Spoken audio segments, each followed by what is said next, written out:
na nagsasarapang piyaya dito sa Pasay na may choco and ubi flavor na nakakaubos lang naman ng 600 to 1,000 pieces araw-araw. Paano ba naman hindi? Bukod sa mura, panalo talaga ang lasa. For only 20 pesos, may 3 pirasong piyaya ka na. Kaya naman pala pinagkakaguluhan si kuya dito. At ang maganda pa, sa harap mo mismo lulutuin. Kaya siguradong laging bagong luto ang piyayang ibibigay sa'yo. Dami nabili.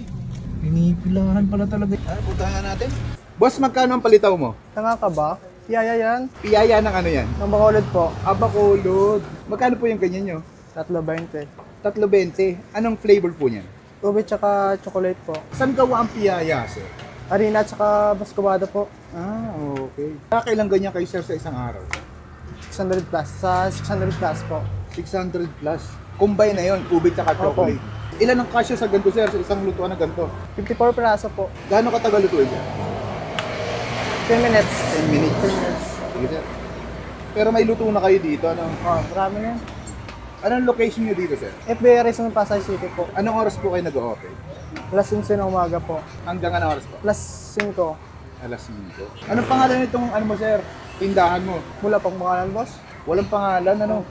Wala pang Pero, pangalan. Kita ko kanina, dahil bumibili, ayun, dami, oh. Pila, Pag alas 3, daming tao bumili dito. Alas 3. Kalimitan yung mga suki mo, mga estudyante. Opo. Mura eh, no? May huling tanong ako sa iyo, sir. Sa dami-dami na nagtitinda ng piyaya, anong kakaiba sa piyaya nyo? Yung original po. Original. Original. Kasi ikaw, sir, taga saan ka, sir? Taga Bacolod po. Bacolod ka talaga. Gano'n na pala katagal itong ano mo, sir, itong tindahan mo? Sa 3 months na po. 3 months? Bago pa lang. Bago pa lang kami dito. Pero dami nang bumibili sa inyo. Dami na. Sige, sir, pa-order niya ako, sir, ng 2 chocolate tsaka isang ube. 20 pesos tatlo na, sir. Tama? Opo. Sige, sir. 2 chocolate, isang ube. 20 pesos.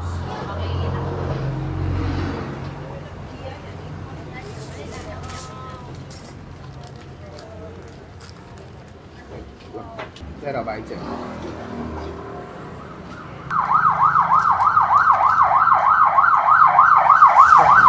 At ayun, titikman natin yung 3.20 piyaya nila dito na may ubi flavor at saka chocolate. Ito yung chocolate nila. Grabe. Malaman din, ha. Dito lang sila sa may FB Harrison Corner, San Luis. Halos tapat ng ng Our Lady of Sorrow. Ang mura nito, 20 pesos, 3 piraso, no. Tsaka maganda dito, laging bagong luto mong mabibili, makakain. Kaya mainit-init pa eh. Tignan natin.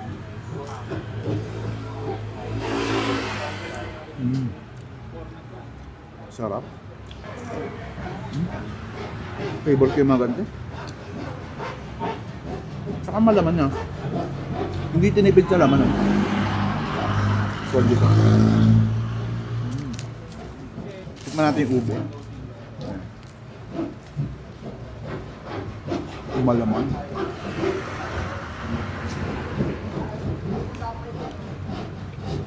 Sarap. Pareho masarap. Tamang-tama lang yung tamis niya. Tapos crunchy. Bagong luto. Para mas trip ko yan, yung chocolate. Mas masarap. Pero ito masarap din.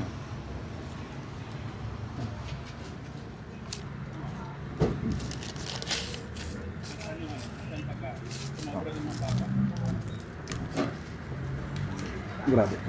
Laman ay punong-puno, hindi tinipid kahit ano. Ganun yung presyo niya. Hindi talaga tinipid kahit mura siya. Ang sulit na sulit to. Sa halagang 20 pesos.